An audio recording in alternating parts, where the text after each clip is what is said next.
Maraknya kekerasan terhadap anak dan wanita di Jepara akhir-akhir ini menjadi isu yang semakin mendapat perhatian serius. Kasus kekerasan dalam rumah tangga, pelecehan seksual, serta berbagai bentuk eksploitasi dan penelantaran anak menunjukkan adanya kebutuhan mendesak untuk mengambil tindakan tegas dan preventif. Dalam hal ini, pendidikan dan peningkatan kesadaran publik khususnya di tingkat keluarga sangatlah penting dalam mencegah terjadinya kekerasan terhadap anak dan wanita. Oleh karenanya, Dinas Pemberdayaan Perempuan, Perlindungan Anak, Pengendalian Penduduk dan Keluarga Berencana DP3AP2KB Kabupaten Jepara berkomitmen untuk mencegah kekerasan terhadap anak dan perempuan melalui beberapa langkah-langkah strategis.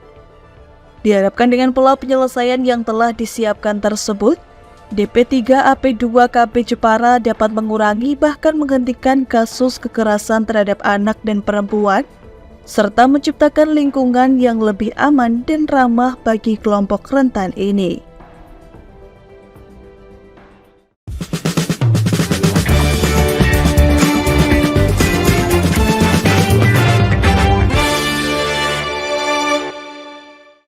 Pemirsa, kasus kekerasan perempuan dan anak terus-menerus terjadi di Kabupaten Jepara. Berbagai upaya telah dilakukan, namun kasus terus bermunculan. Dan dalam kesempatan kali ini kami akan membahasnya bersama dengan kedua narasumber yang telah hadir pada kesempatan kali ini. Ada Gus Saiz selaku anggota DPRD Kabupaten Jepara. Apa kabar, Gus? Alhamdulillah baik, Mbak Tandu. Oke, alhamdulillah. Ya. Dan juga ada Bu Hesti Prihandari selaku Kabid Perlindungan Anak dan Perempuan DP3AP2KB. Ya, Bu ya. Namanya cukup panjang ya, Bu ya. Iya, dari dinasnya ya. Apa kabar, Bu Hesti? Alhamdulillah baik juga, Mbak. Alhamdulillah baik. Nah, ini menanggapi mengenai kasus kekerasan perempuan dan juga anak di Kabupaten Jepara. Ini sebenarnya sejauh ini seperti apa, Bu Hesti? Ya, kalau dikatakan kasus kekerasan perempuan dan anak di Jepara termasuk tinggi memang ya. Jadi ini pernah diinformasikan oleh Bapak Kapolres, beliau sudah pernah bertugas di beberapa tempat. Beliau ngendikang di Jepara termasuk yang tinggi. Penyebabnya bermacam-macam. Di antaranya ekonomi, ya pasti itu ekonomi. Kemudian adanya perkawinan anak.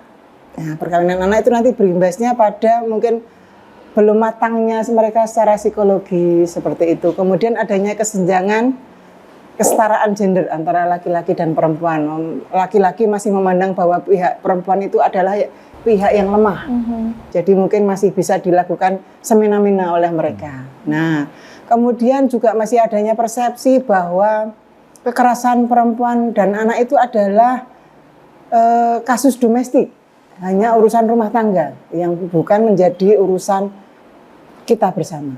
Itu yang membuat mungkin kasus kekerasan perempuan dan anak di Jepara masih relatif tinggi. Kalau secara data dari tahun ke tahun seperti apa, Mas? Nah, terima kasih ini. Waktunya saya membuka data dulu ya, Mbak. Ya, jadi sampai dengan 2024 kasus kekerasan perempuan dan anak di Jepara ini, kasus perempuan ada 8, kasus pada anak ada 16. Ya, itu ada terbagi dalam beberapa jenis. Ini kekerasan fisik ada 4. Ini untuk yang perempuan ya. Untuk perempuan itu kekerasan fisik ada 4, kekerasan seksual ada 2, penelantaran ada 1, dan KDRT 1. Nah, biasanya kasus pada perempuan kalau terutama untuk KDRT berimbas juga ke anak-anak. Jadi biasanya kalau KDRT dari seorang suami kepada istri, anaknya juga ketelawur ya, dalam bahasa istilahnya ketelawur. Ini KDRT seorang perempuan 1 ini kemudian berimbas pada kekerasan pada anak, KDRT itu 2. Jadi ini adalah seorang ibu dan 2 anaknya. Kemudian kekerasan anak ini yang lain 9 ini kekerasan seksual, kekerasan psikis ada 2 dan kekerasan fisik ada 3. Total 16. Tahun 2024 sampai dengan bulan Agustus. Begitu, Mbak. Oke, artinya bermacam-macam ya, Bu ya kasusnya. Bermacam-macam, ya. Dan paling banyak tadi kekerasan seksual juga. Untuk di anak-anak kekerasan seksual.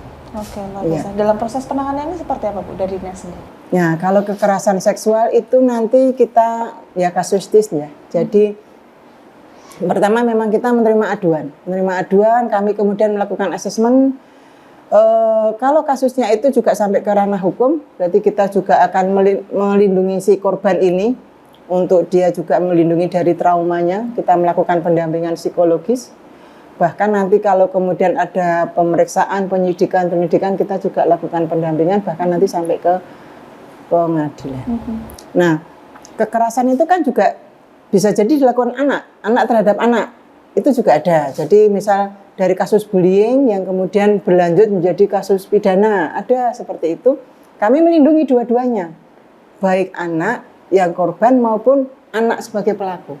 Kami melindungi dari mulai sejak penyidikan di Polres sampai ke penuntutan di kejaksaan hingga ke pengadilan. Begitu. Oke, artinya memang kalau misalnya terjadi di anak itu semua dilindungi ya, Bu? Dilindungi, baik korban maupun pelaku, kita lakukan pendampingan sampai juga ke psikologisnya. Ya. Oke. Nah, ini kita bergeser ke Bu Sais, melihat fenomena kekerasan dari perempuan dan anak di Jepara ini seperti apa? Ya, baik, terima kasih. Kita prihatin dengan banyaknya kasus yang ada di Kabupaten Jepara, khususnya kekerasan pada anak dan perempuan. Sementara Jepara sendiri pernah dinobatkan sebagai Kabupaten Layak Anak, gitu ya, belum pernah dinobatkan sebagai Kabupaten Layak Anak. Sementara kasus masih saja terjadi. Meskipun tolak ukurnya predikat sebagai Kabupaten Layak Anak bukan kemudian berarti bebas dari kasus-kasus itu, tapi dengan adanya kasus itu sebenarnya tamparan buat kita dan harus kita upayakan, kita telusuri, kita mitigasi penyebab-penyebab terjadinya itu. Oleh karena itu, saya terima kasih data yang diberikan Bu Hesti tadi. Ini menjadi bahan kami dari DPRD dan juga pihak OPD.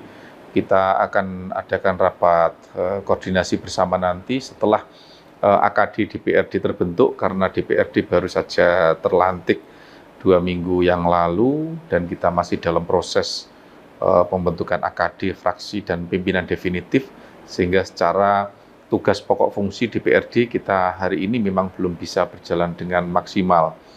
Akan tetapi secara koordinasi kelembagaan, instansi terus kita laksanakan, karena ketika DPR dilantik ini sudah memegang predikat sebagai legislatif untuk bisa bekerja sesuai dengan tupoksi, 3 tupoksi, yaitu fungsi pengawasan, legislasi, dan penganggaran.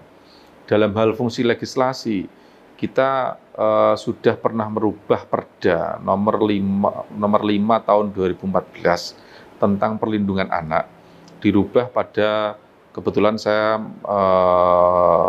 masih menjadi ketua DPRD saat itu, yaitu Perda nomor 2 tahun 2021 tentang perlindungan anak.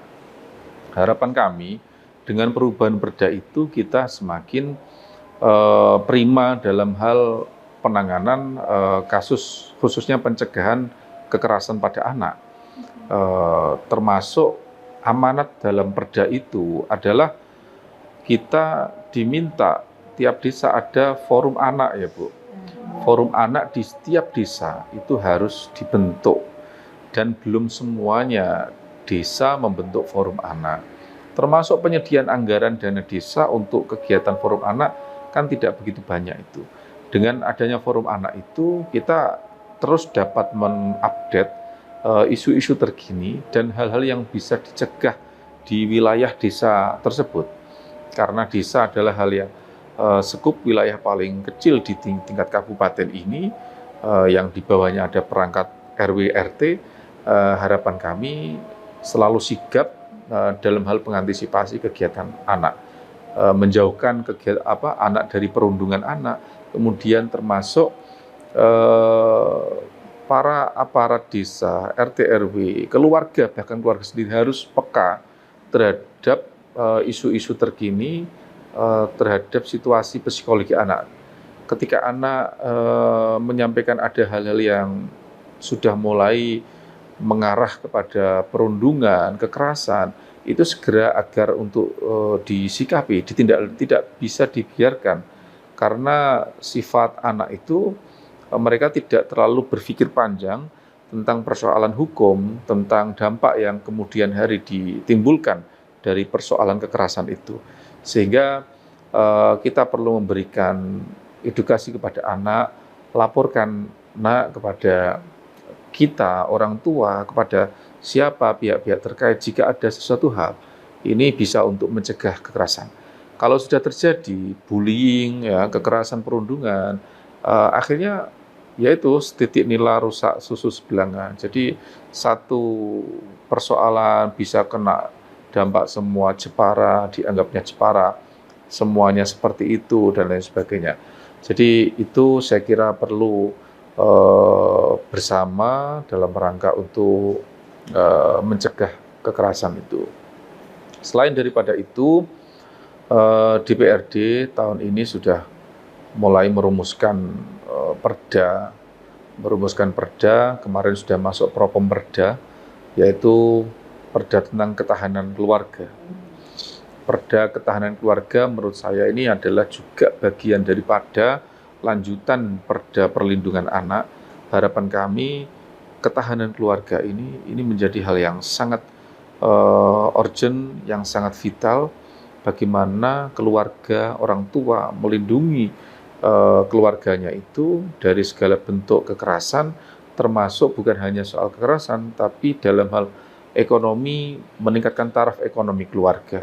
Saya kira ini sebagai bagian dari bentuk upaya dari DPRD Jepara, komitmen dari DPRD Jepara untuk senantiasa mendukung langkah-langkah pencegahan dan penanganan kasus kekerasan bagi perempuan dan anak. Selain daripada itu, kami DPRD, saya juga menggandeng Bapak Ibu dari DP3AP2KB, selama ini juga kita keliling beberapa momen kita bareng-bareng Bu ya, di beberapa desa kita sosialisasi, kita undang ibu-ibu, anak-anak, kita berikan edukasi tentang perihal-perihal tersebut agar tidak ada terjadi. Dan ini tidak bisa hanya sesaat dan simbolis saja, tapi harus dilakukan secara masif di beberapa tempat. Dan alhamdulillah Mbak, karena Jepara ini kan kabupaten yang termasuk kategori yang religius ya, banyak pengajian, banyak majelis taklim, banyak pesantren. Kami harapkan memang dari pengajian-pengajian, dari majelis taklim ini bisa berdampak betul signifikan kepada keluarga-keluarga yang ada di Jepara, sehingga mental spiritual masyarakat ini terbangun. Pembangunan itu kan tidak hanya pembangunan fisik ya, tapi pembangunan mental dan spiritual itu lebih penting dari segalanya. Kalau mentalnya rusak, spiritualnya rusak, ya akhirnya outputnya adalah akhlaknya yang rusak. Nah, kita pengen bangun di situ. Kalau sudah mental spiritualnya bagus, akhlak bagus, pembangunan fisik itu seiring berjalan waktu mengikuti sendirinya. Tapi kita kepingin, makanya ada istilah revolusi mental. Ini adalah dalam rangka untuk mengantisipasi itu. Dan tak kalah penting, keberadaan sekolah. Sekolah sebagai lembaga pendidikan yang menaungi anak selama ini. Karena gimana ya, seperti saya sendiri. Saya bersama anak itu kan hanya berapa jam, mungkin hanya sore sampai pagi saja, gitu. Saya pagi itu ngantor, ibaratnya jam 7 saya berangkat kantor. Pulang sampai rumah biasanya saya jam 5-an ya. Jam 5-an. Ketemu anak itu paling ya mulai maghrib sampai subuh gitu ya. Keseharian siang kita tidak bersama anak kita. Kita tidak tahu kondisi. Dan di mana anak kita? Di sekolahan. Maka sekolah itu punya peran penting bagaimana melindungi dan memberikan jaminan kepada anak tidak terjadi kasus bullying.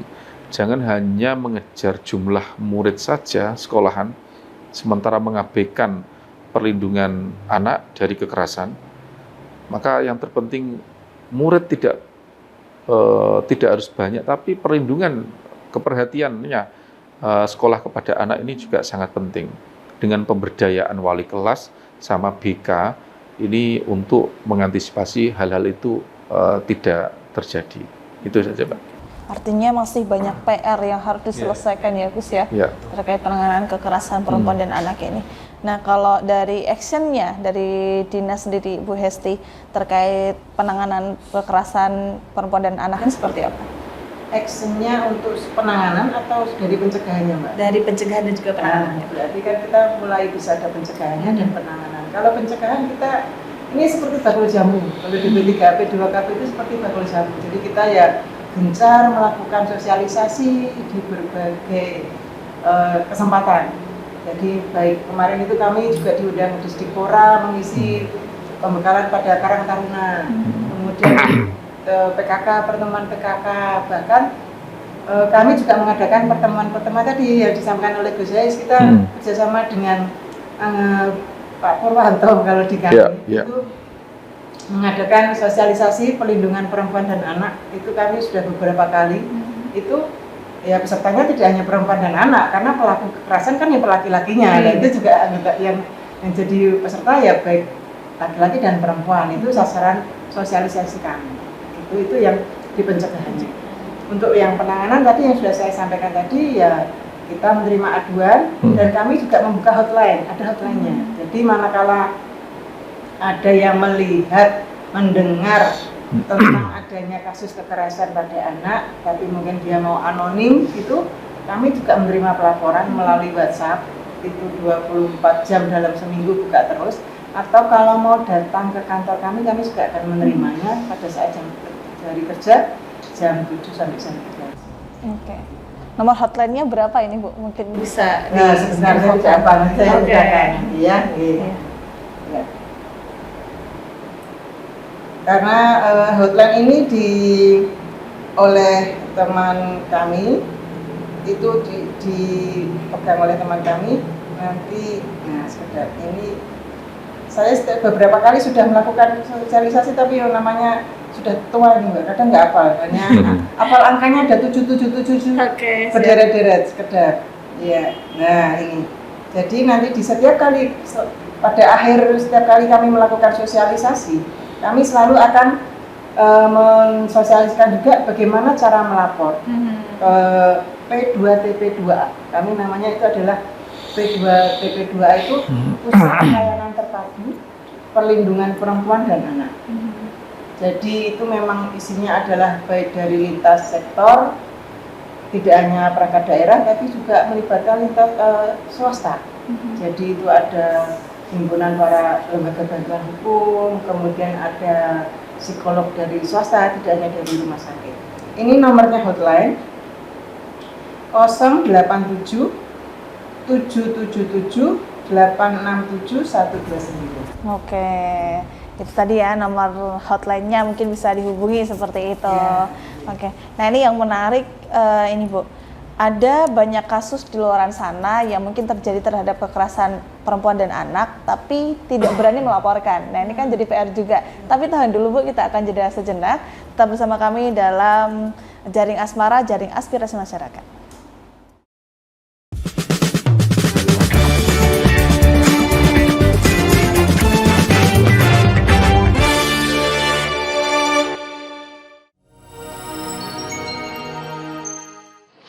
Retinol ini. Kalau gitu ngomongin retinol, apa sih dok sebenarnya retinol itu? Bagus nih programnya. Yang saat ini ya kayaknya sudah beberapa tahun yang Wah, lalu. boleh banget nih ditonton setiap hari. Meanwhile,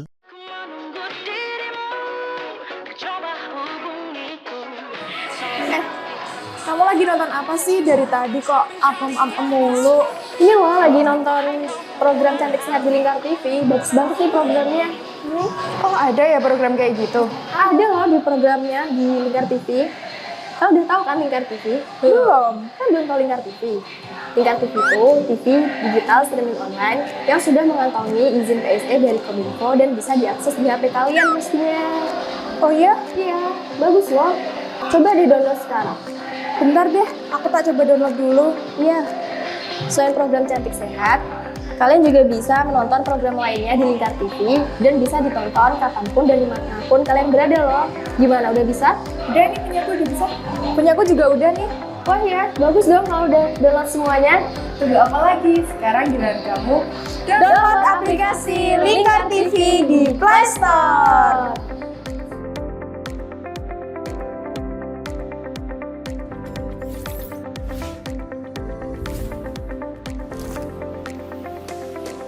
Bersama saya Galus Karkinanti dalam Sapa Jateng Lingkar TV. Melintas di daerah Sukolilo dikejar sama petugas bea cukai, ketangkap. Membahas dan menyuguhkan beragam potensi dari berbagai daerah di Jawa Tengah, ditemani narasumber-narasumber handal di bidangnya. Pencegahan dari awal mulai dari perilaku hidup bersih sehatnya juga harus dijaga seperti itu. Kami siap menyapa Anda dalam Sapa Jateng. Setiap Selasa jam 11 siang, hanya di Lingkar TV.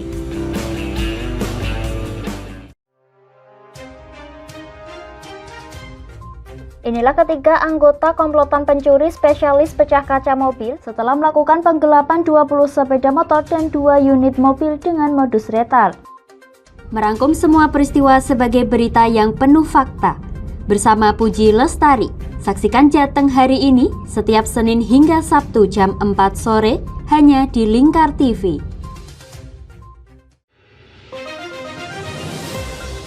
Modus kedua pelaku ini berpura-pura kehabisan bahan bakar kendaraan. Setelah pelaku dibantu, mereka kemudian melakukan kekerasan dan mengambil paksa sepeda motor korban. Saat tiba di lapangan terbang Okbab, rombongan langsung dihadang 5 orang yang mengaku sebagai anggota KKB. Yakni melakukan bujuk rayu kepada korban yang merupakan santriwati pada momen kegiatan belajar mengajar khusus.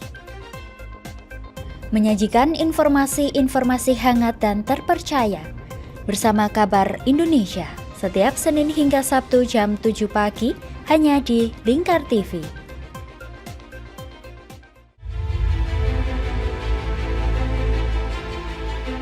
Memberikan pinjaman uang kepada saya dengan bunga 8% per bulan. Membedah opini narasumber, menggali lebih dalam untuk mendapatkan perspektif baru yang lebih faktual. Masalahnya, nota perbaikan kapal itu semua ada di saya. Kenapa Tomo bisa menunjukkan? Demi mendapatkan informasi yang solutif dan terpercaya dalam Bedah Opini. Setiap Rabu jam 11 siang hanya di Lingkar TV. Selain si retinol ini, kalau gitu ngomongin retinol, apa sih dok sebenarnya retinol itu? Bagus nih programnya. Yang saat ini ya kayaknya sudah beberapa tahun yang Wah, lalu. boleh banget nih ditonton setiap hari. Meanwhile,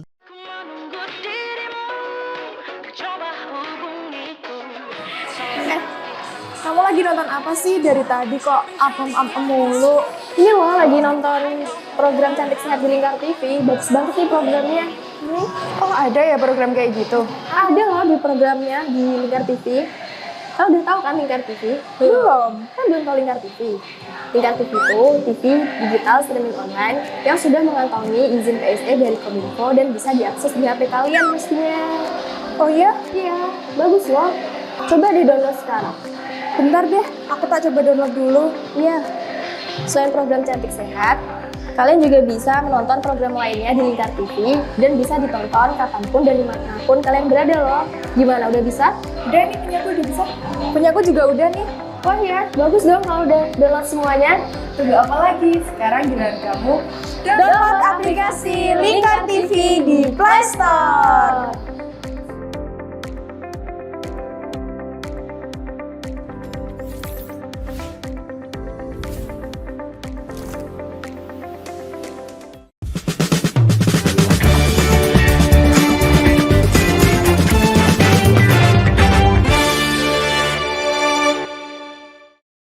Pemirsa, Anda masih menyaksikan dialog Jaring Asmara, Jaring Aspirasi Masyarakat Jepara, dan masih bersama saya, para narasumber yang nantinya akan membahas mengenai kekerasan perempuan dan anak di Kabupaten Jepara ini.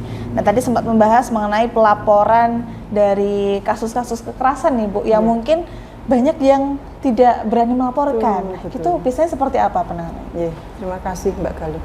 Ya, ini yang menjadi keprihatinan kami ya, karena banyak perempuan di luar sana yang belum berani speak up, ya speak up. Pertama karena malu, itu faktor malu ya, malu karena itu dianggap adalah suatu aib. Apalagi kalau dia yang kasus pelecehan seksual. Nah, itu suatu aib. Kemudian kalau dia mengalami kekerasan seksual KDRT, itu tadi masih menganggap bahwa KDRT itu hanyalah masalah domestik saja, tidak perlu harusnya diketahui oleh umum karena itu hanya internal rumah tangga.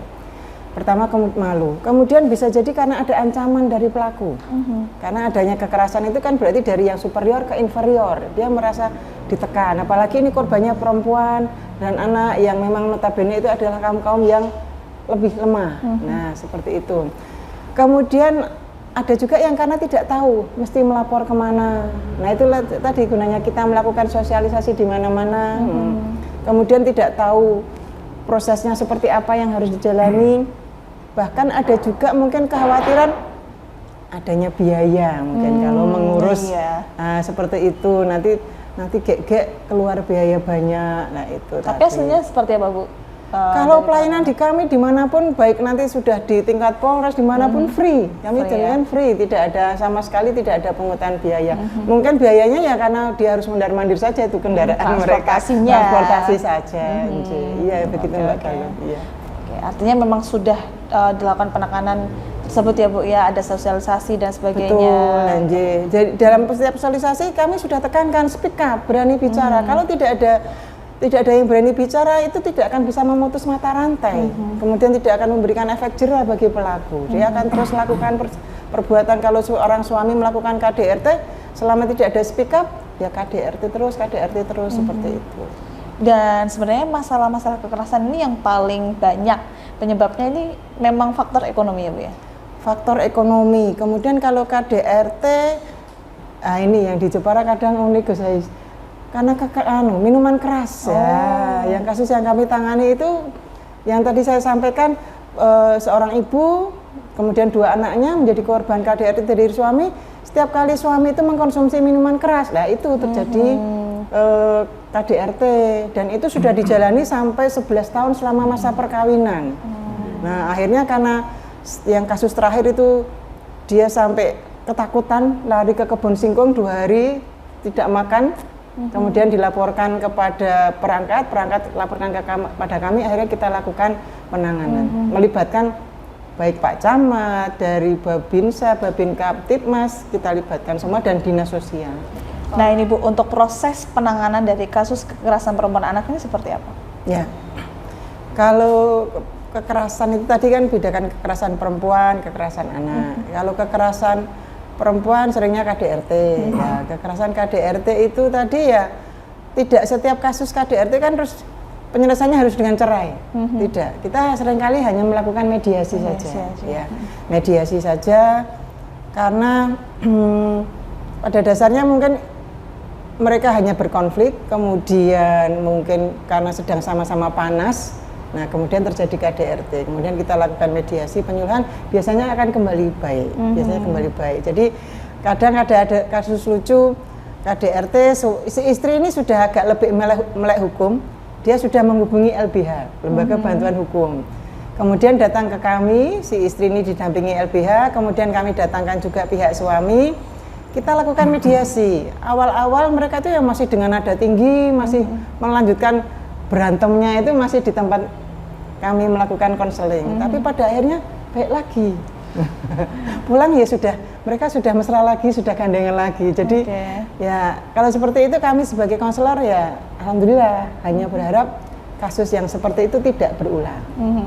Nah kalau yang kasus pelecehan seksual itu yang kami agak riskan ya seperti itu karena ini kan anak akan punya trauma ya. Pelecehan seksual biasanya dilakukan oleh orang terdekatnya dan si anak kan tidak tahu menahu bagaimana dampaknya bagi dia, bahkan ada yang sampai hamil tanpa tahu sudah besar baru tahu ini hamil. Nah kasus yang seperti itu nanti kita pendampingannya, kemudian kalau dia butuh psikologis ya kita lakukan pendampingan psikologis. Kalau butuh pelayanan kesehatan kita kerjasama dengan rumah sakit, jadi perawatan kehamilannya kita punya kerjasama dengan rumah sakit. Kemudian pada saat melakukan proses hukum mungkin dimintain keterangan di Polres maupun ke tingkat kejaksaan, kita juga selalu dampingi gitu.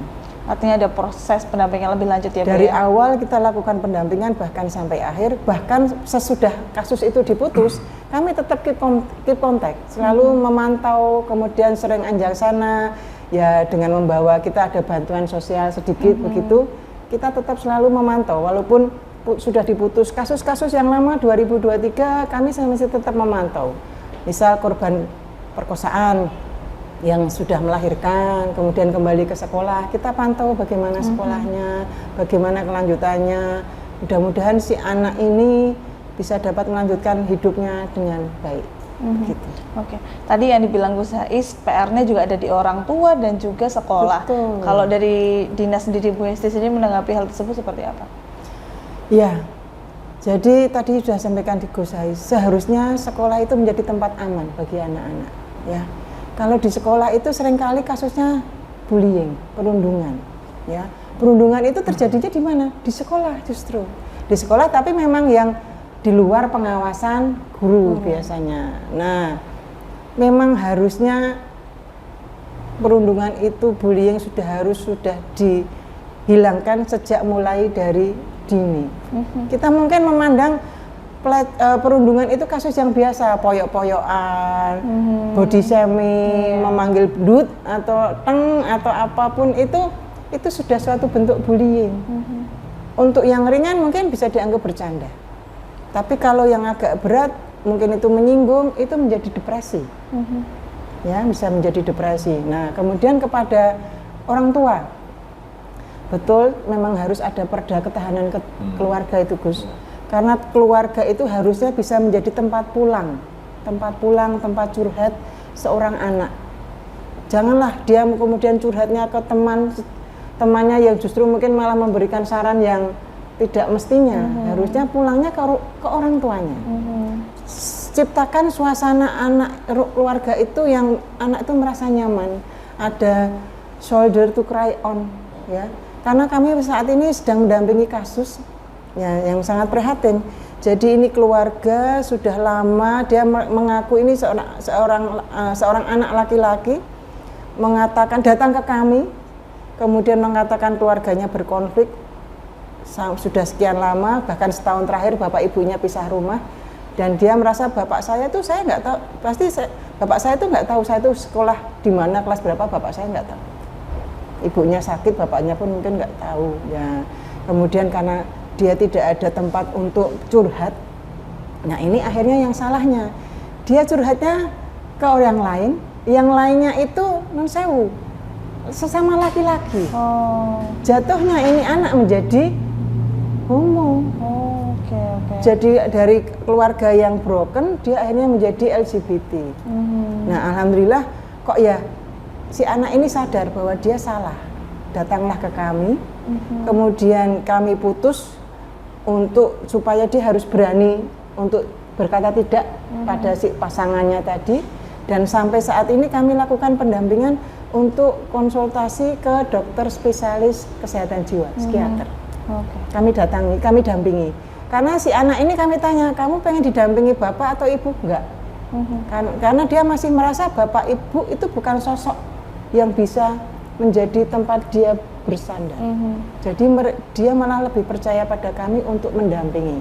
Dan memang dari psikiater itu mengatakan jangan dulu dikembalikan ke orang tuanya, karena tunggu sampai keluarga ini pun kita harus benahi dulu supaya menjadi kondusif menerima kondisi si anak, kan supaya pendampingan kita pada si anak ini menjadi berhasil. Ya, begitu, Mbak. Kalau sejauh ini ada kampanye stop kekerasan anak dan perempuan? Ya, kalau ya itu tadi setiap kali kami lakukan sosialisasi pasti kita melihat ikonnya ini, stop kekerasan pada perempuan dan anak. Ini ikonnya seperti ini, stop kekerasan pada perempuan dan anak di tangan kiri. Ini adalah ikonnya kita. Ini stop kekerasan pada perempuan dan anak. Jadi pada setiap kali kita bikin media sosial kita sampaikan, kemudian ada sosialisasi kita sampaikan juga ini adalah stop kekerasan pada perempuan dan anak. Gitu. Artinya sudah dilakukan seperti itu ya, Insya Allah. Ya memang mungkin belum sesuai harapan ya mungkin, karena ini kan bukan PR kami saja Mbak Galuh ya. PR semuanya, PR pihak semuanya.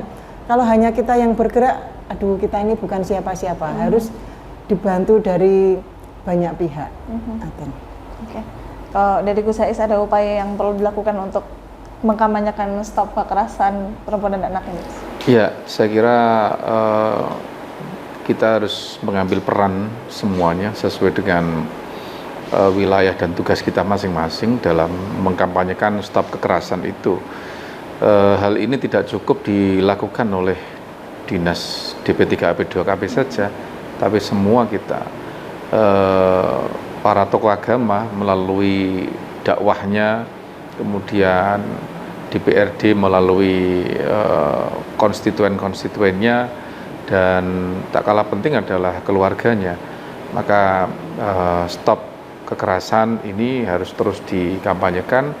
Bukan hanya itu saja, kita harus bisa memfilter anak-anak kita dari bahayanya gadget ya. Karena anak-anak kecil sekarang itu secara liar mengakses HP. Yang liar bukan anak kita sebenarnya, tapi situsnya yang liar. Dia tidak membedakan anak dan dewasa, sehingga semua konten-konten yang ada di situs tersebut secara liar disajikan kepada anak-anak kita, yaitu kekerasan, terus termasuk kartun-kartun yang bernada kekerasan. Ini otomatis juga secara tidak langsung memberikan menerapkan pemikiran dan kepada anak dalam hal kekerasan tersebut. Seakan-akan anak pengen menjadi aktor ini, dan lain sebagainya. Ini sangat membahayakan bagi generasi anak kita di masa saat ini maupun masa yang akan datang. Sehingga saya ada sedikit tips, mungkin mumpung saya masih ingat ya, kepada anak-anak itu, orang tua harus memfilter situs-situs anak.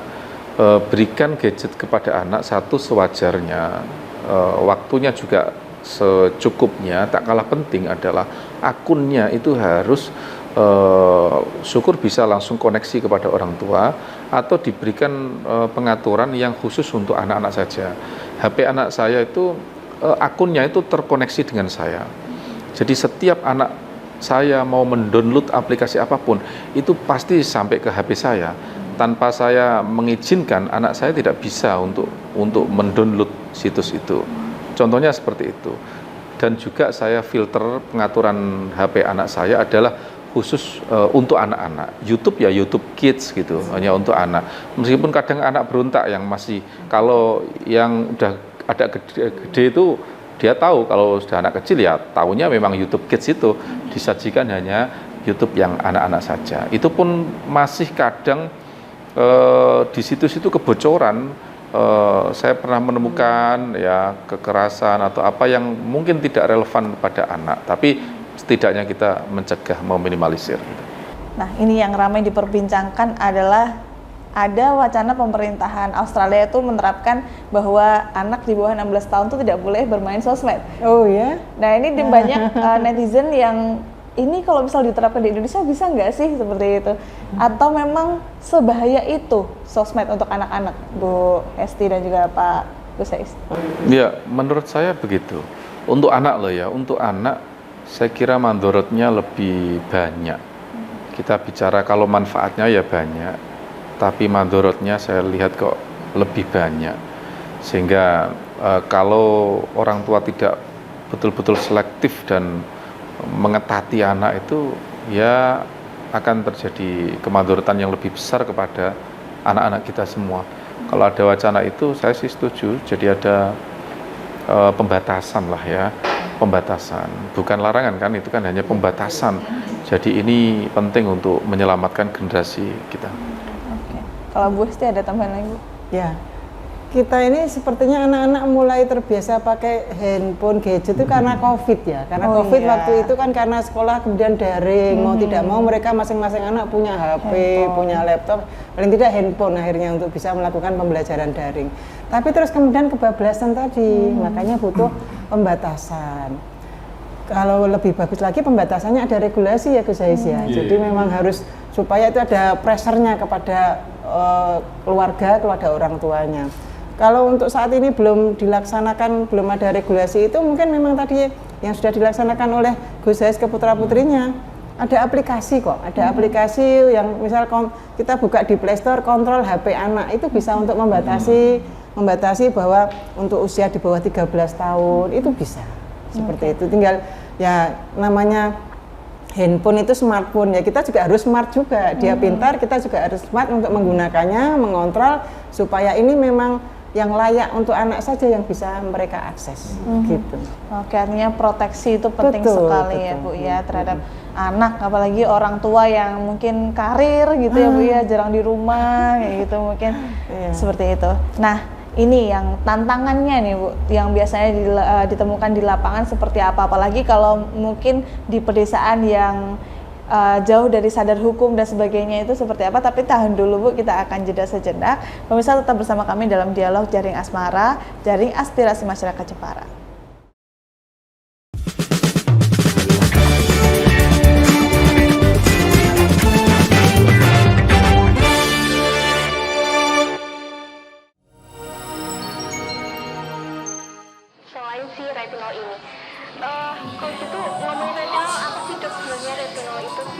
Bagus sih programnya saat ini ya, kayaknya sudah beberapa tahun yang Wah, boleh banget nih ditonton setiap hari. Meanwhile,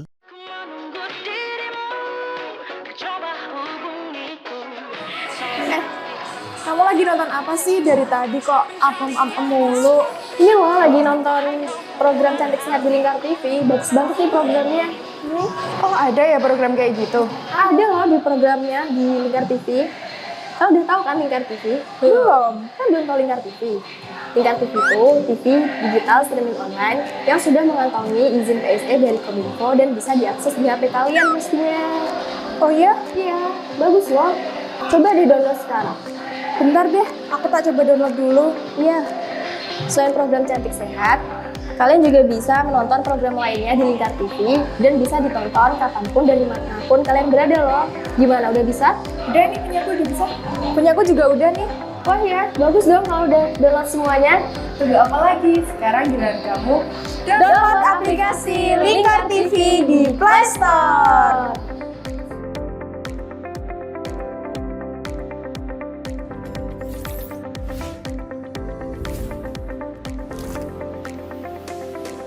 Bersama saya Galus Karkinanti dalam Sapa Jateng Lingkar TV. Melintas di daerah Sukolilo dikejar sama petugas bea cukai, ketangkap. Membahas dan menyuguhkan beragam potensi dari berbagai daerah di Jawa Tengah, ditemani narasumber-narasumber handal di bidangnya. Pencegahan dari awal mulai dari perilakunya, perilaku hidup bersih sehatnya juga harus dijaga seperti itu. Kami siap menyapa Anda dalam Sapa Jateng. Setiap Selasa jam 11 siang, hanya di Lingkar TV.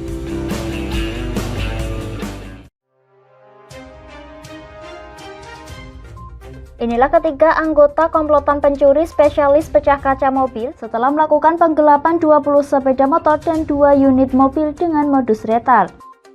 Merangkum semua peristiwa sebagai berita yang penuh fakta.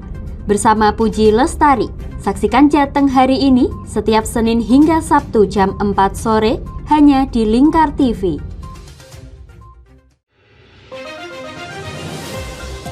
Modus kedua pelaku ini berpura-pura kehabisan bahan bakar kendaraan. Setelah pelaku dibantu, mereka kemudian melakukan kekerasan dan mengambil paksa sepeda motor korban. Saat tiba di lapangan terbang Okbab, rombongan langsung dihadang 5 orang yang mengaku sebagai anggota KKB. Yakni melakukan bujuk rayu kepada korban yang merupakan santriwati pada momen kegiatan belajar mengajar khusus. Menyajikan informasi-informasi hangat dan terpercaya bersama Kabar Indonesia setiap Senin hingga Sabtu jam 7 pagi hanya di Lingkar TV.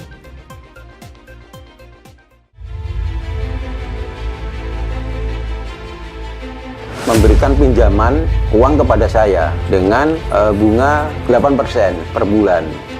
Membedah opini narasumber, menggali lebih dalam untuk mendapatkan perspektif baru yang lebih faktual. Masalahnya, nota perbaikan kapal itu semua ada di saya. Kenapa Tomo bisa menunjukkan? Demi mendapatkan informasi yang solutif dan terpercaya dalam Bedah Opini. Setiap Rabu jam 11 siang hanya di Lingkar TV.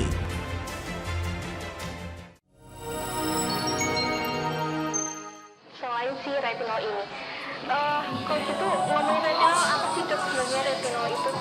Bagus nih programnya. Yang saat ini ya kayaknya sudah beberapa tahun yang Wah, lalu. boleh banget nih ditonton setiap hari. Meanwhile,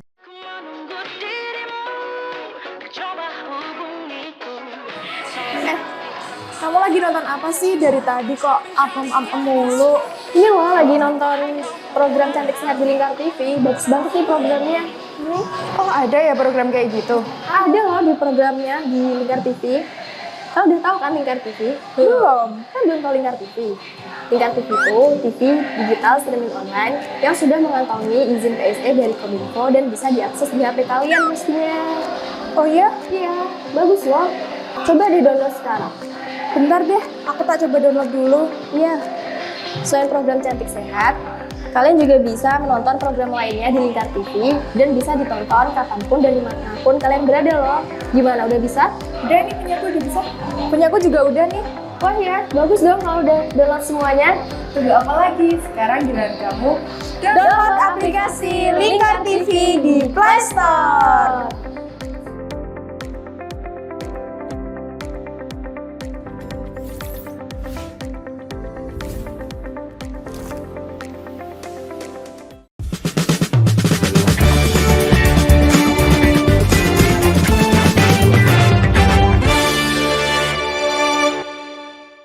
Pemirsa, Anda masih menyaksikan dialog Jaring Asmara, Jaring Aspirasi Masyarakat Jepara, dan masih membahas topik yang sempat kita bahas tadi, yaitu tentang kekerasan perempuan dan anak.